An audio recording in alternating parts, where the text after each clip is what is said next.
Hello, people of grace.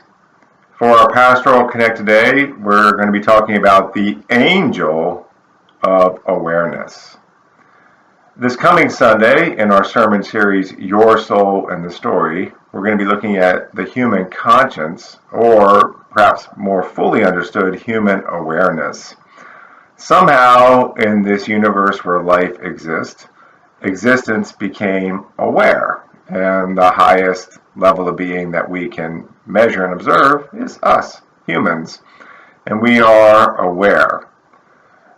We are self-aware, and we are aware of others in our environment. This is a gift from God, an angel of awareness, but it can also be a curse. There's different elements to this awareness, and what Paul is telling us in Romans 2, which again we will look at more fully this Sunday, is that everybody has a way that they knit everything together, kind of the way they see the world. Everybody has a worldview, even if they can't necessarily verbalize it.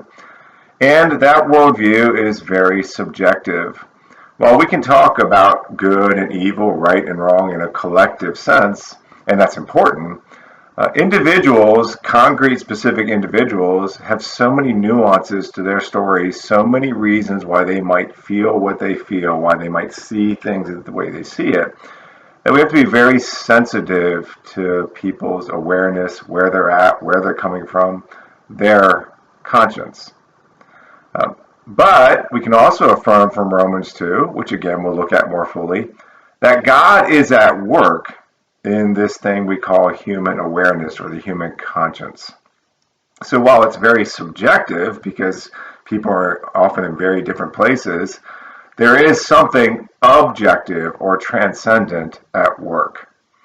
God works in the human heart. So as we try to balance being sensitive to people and their stories, and that God is working in their story, we want to make sure that we do not do violence to other people's consciences. So we have to be good at letting go. We can make a case. We should be able to discuss things from a moral point of view of what we think is right or wrong. But we don't want to do violence to other people's conscience. And that means that there's going to be a world of pain, not just because pain is kind of embedded in this fallen, cursed world, but because people are coming at things from very, very different perspectives. And so there's a lot of relational pain. On the one hand, we can just write that off and say, well, we're all sinners, so there's pain. That's true. But in that pain, God is also telling a story. And it's summarized by the cross.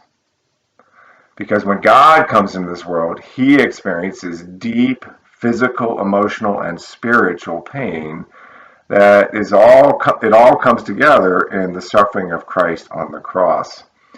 And the beloved Peter tells us in 1 Peter 2:19 that when we are conscious of God, when how we see everything and knit it together includes in it a very deep personal relationship and awareness of God, then we are able to be gracious in the face of suffering, and we process our own pain well.